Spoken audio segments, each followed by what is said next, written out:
What's this? A letter for me. Welcome to another episode of Remember the Great Sports Through the Mail Thursdays. Today I'm going to share with you 3 returns that I recently got back in the mail.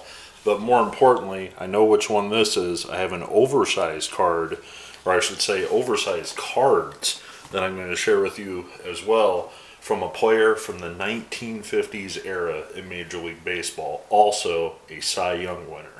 So I'm really excited to share that one with you. But first, let's check out the other 2 that I'm going to look at. So this first one is postmarked back from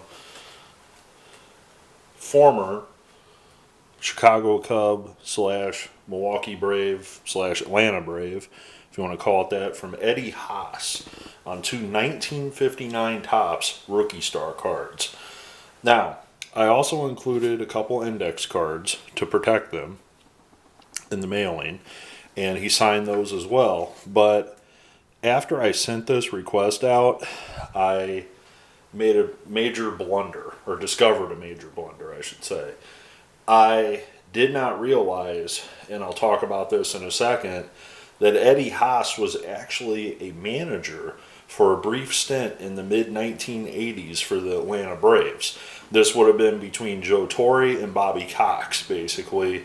During that era, there was kind of a mess of people that kind of took the reins until the Bobby Cox era began. But Eddie Haas has a 1985 Topps traded, if I'm not mistaken. And after I sent these out and got them, in the mail, I went through my 85 Topps traded set, and lo and behold, there's the Eddie Haas card in there. So I did not include it in this mailing. And the reason I'm sharing that with you, and I'm going to show a picture of it here on the screen for you, is that card's probably easier to find than the older cards from the 50s. It's not that his cards are really expensive by any means. It's just there's more of the 85 Topps tradeds out there than there are the 59 Topps. So let me tell you a little bit about Eddie Haas's career in baseball. So Eddie Haas grew up in Kentucky, in Paducah, Kentucky, and he attended high school in Paducah, Kentucky. He signed as a 18-year-old free agent with the Chicago Cubs organization and played in the Class D League in 1953 with the Cubs.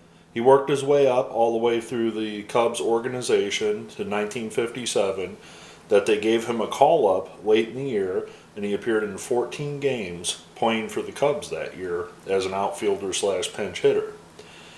Well, during the offseason, the Milwaukee Braves would acquire Haas from the Cubs, and he would get a shot at AAA with the Braves organization, where he appeared in 89 games with the team that year, but also got called up in 1958 to appear in 9 games with the big club. Well, in 1959 and most of 1960, he did not play in the majors with the Milwaukee Braves. However, in 1960, he did get called up for 32 games with the Braves that year, and he did not fare really well, as he was primarily used as a backup outfielder or pinch hitter.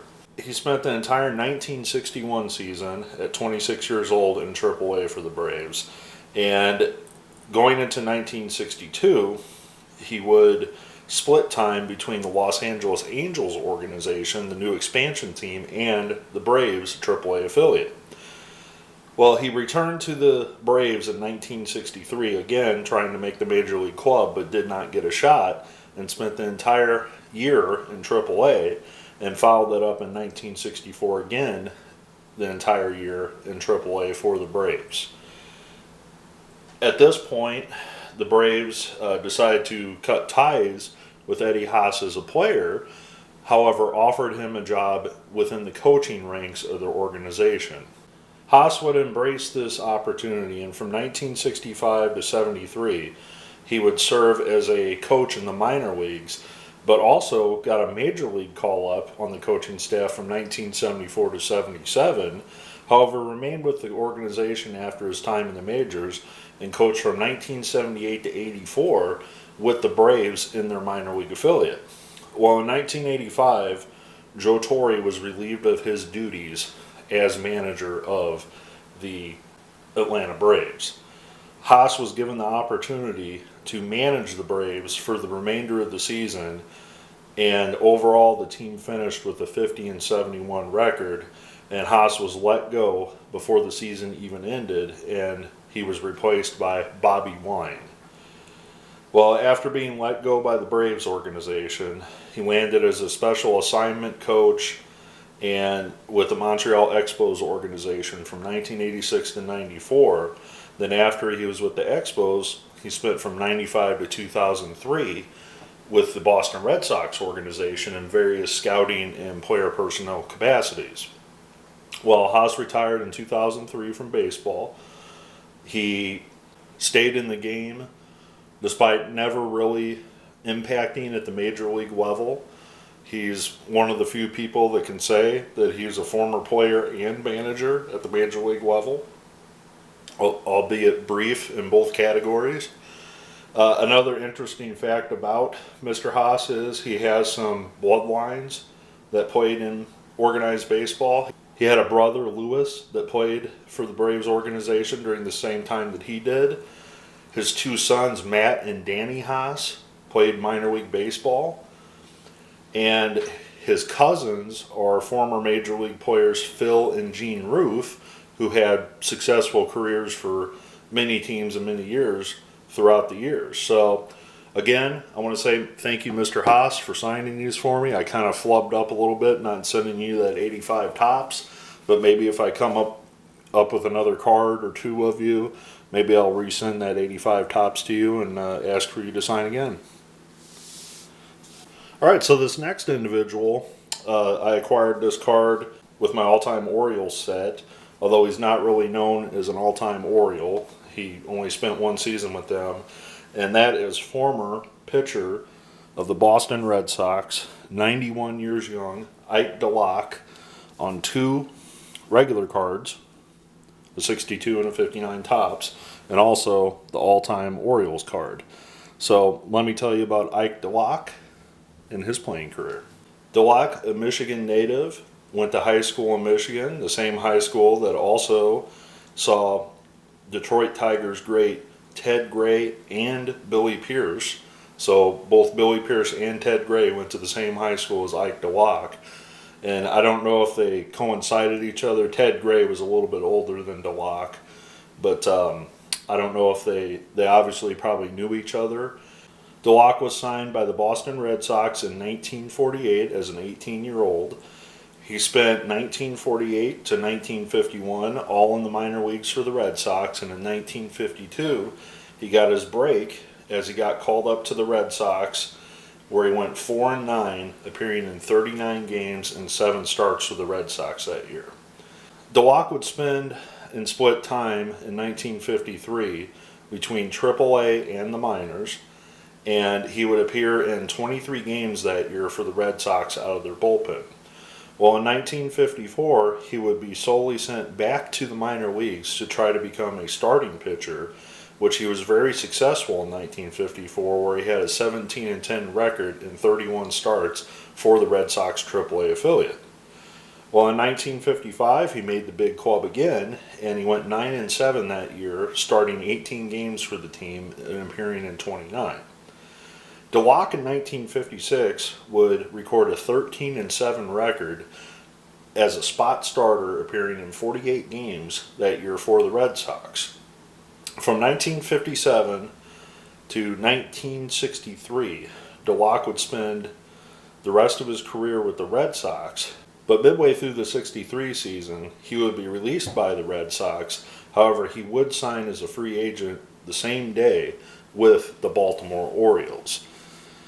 Unfortunately, an injury at that point in his career really precluded DeLock from really being effective with the Orioles, and after the 1963 season, he decided to retire from baseball because of that injury.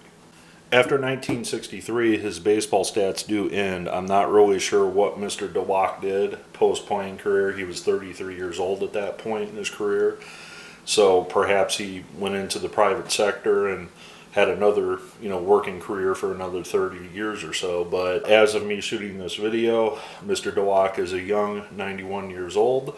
I noticed he was in the all-time Orioles set. I happened to have a couple extra cards of him lying around, so I definitely got those in the mail, and I'm very happy to add him to the collection. Alright, so this next one I am really excited to share with you on this channel. Again, this is an oversized envelope of a 5x7 card, so I know exactly who I sent this to and what is enclosed. This is something that I picked up a while ago. I've shared these, in multiple episodes on my channel before, the oversized cards. I've shared, the unsigned ones, and I've shared the signed ones in my collection, and I'll definitely link those at the end of this video if you want to check those out, or down in the description down below. But this one I am proud to announce that I received back from former Cy Young winner Vernon Law on a 5x7 card on one. I also enclosed the dual card with him and Elroy face, so you can see the size of this card compared to a regular trading card. And he inscribed that card as well. And in addition to that, I don't know if I've shared this before, but this is a picture of the Pittsburgh Pirates Stadium from when Vernon Law played there. And he inscribed it Pittsburgh Pirates 1950 to 1967. This index card is also, or postcard, excuse me, is also signed by Bill Verdon, who was his teammate.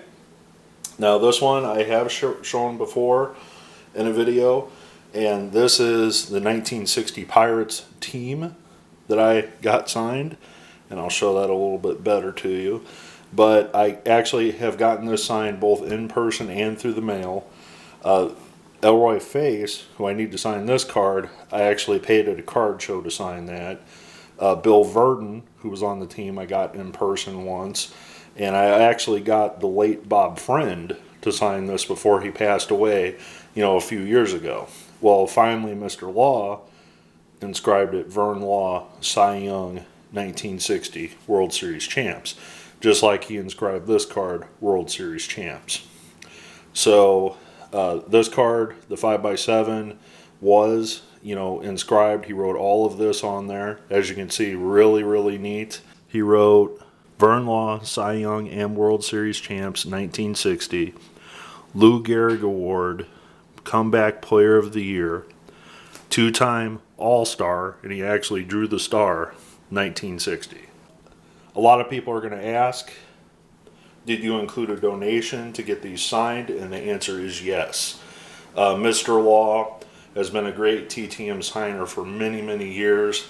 He does now require a small donation that I believe he uses for charity to raise funds with somebody in his family, if I'm not mistaken, with special needs. So I did include a donation to Mr. Law to get these signed. I have seen people send from anywhere to $5 to $10 per autograph, which is the neighborhood that I sent. I can't remember if I sent 5 or 10 or 8 or whatever, but I've seen people get them back at 5. I've seen people get them back at 8, 10, whatever. So I sent, enough to cover all 4 of these at minimum. I think it was $5 to $8 that I sent at minimum. And I'm very happy to get these back, because as of me shooting this video, like the previous person, Ike DeLock, Mr. Law is 90 years young right now. And the odds of me seeing him in person with, the virus protocols and everything, like at a card show, are very slim. So I decided to stick these in the mail and send them to him. But let me tell you about Vernon Law and his awesome career. This is, again, one of those players that at very early on in his career, he lost a couple years of military service that he definitely would have had better numbers throughout his career if he would have, had that opportunity. So Vernon Law was born in Idaho, and he played high school baseball in Idaho. And he was signed as a minor league free agent by the Pirates in 1948. He would spend 1948 and 49 with the Pirates minor league system, and in 1950 he would split time between the Pittsburgh Pirates at just 20 years old going in 27 games that year for the Pirates, recording a 7-9 record. In 1951, he would return to the Pirates the entire season. However, in 1952 and 53, he would lose the entire year to military service. Well, he returned to the majors in 1954, and he had a subpar year, going 9-13 with a 5.5 ERA. He would remain with the Pirates throughout his career, and in 1958, he would win 14 games, which at that point was the highest part of his career. And in 1959, he would have another good year, going 18-9 for the Pirates with an ERA under 3. Well, 1960, which I have talked about many, many times in my collecting, 1960 was a magical year for that Pirates squad. And Vernon Law would win 20 games and have 9 losses, winning the Cy Young Award that year for the Pirates and making his first ever All-Star appearance, as well as winning the World Series with that franchise. Unfortunately, the 61 season wasn't as positive for Law, as he had some injury issues and he only went 3-4 that year. He never really recaptured that form that he had in 1960. However, in 1965, he did have a really excellent year, going 17-9 with a 2.15 ERA. Unfortunately, at 35 years old, he didn't win the Cy Young, even though that is an immaculate season for most, especially by today's standards. By 1967, Law was a 37-year-old pitcher for the Pirates, and he was starting, a spot starter here and there. After that 67 season, after spending 16 years in the majors with the same organization, he would have had 18 if it wasn't for the military service. He retired from baseball as a player. So after retirement, he became a pitching coach for the Pirates. However, he did decide to move down to Utah, and he became the assistant baseball coach at Brigham Young University. During his tenure at Brigham Young, he would mentor future Hall of Famer Jack Morris on his pitching staff. Another neat thing about Mr. Law is in 1978, he accepted a position to go overseas and be a pitching coach for the Nippon Professional Baseball League, the NPB, in the Japanese Baseball League. He would return to the United States 3 years after being in Japan, and he would work for the Portland Beavers as a coach, moving on to the Denver Bears in the American Association, where he would be their pitching coach, however would be named the head manager. However, that did not last long, as by July 3rd, he was replaced by another manager. Well, after his coaching career, he returned back to Utah for his retirement. He was actually given the nickname the Deacon or Preacher because of his strong faith and his religious beliefs. I guess I could have asked him to inscribe that the Deacon as well. He probably would have done it if I would have asked. Another neat thing about Mr. Law is he is the father of Vance Law, who was a longtime major league player for various organizations, the Expos, the Cubs, the Pirates. So both Mr. Vance Law and Vern Law are very friendly to the through-the-mail autograph signing community. Another neat thing is his grandson. I don't know if he's still playing, but I was able to see him a couple years ago. Adam Law was actually playing professionally as well for the Dodgers organization. However, I don't think he's still with the Dodgers. So I don't even know if he's still playing. So I want to thank Mr. Law for signing these. I'm definitely going to look at sending this to Elroy Face. I believe he might charge a small fee as well now. But I also want to thank you, the viewer, for joining me on this journey. I want to thank Mr. Haas for signing. I definitely also want to thank Mr. DeLock for signing his cards as well. This was another great addition to the Orioles collection right there. Let me move that so I can get a good picture of Vernon Law a little bit better.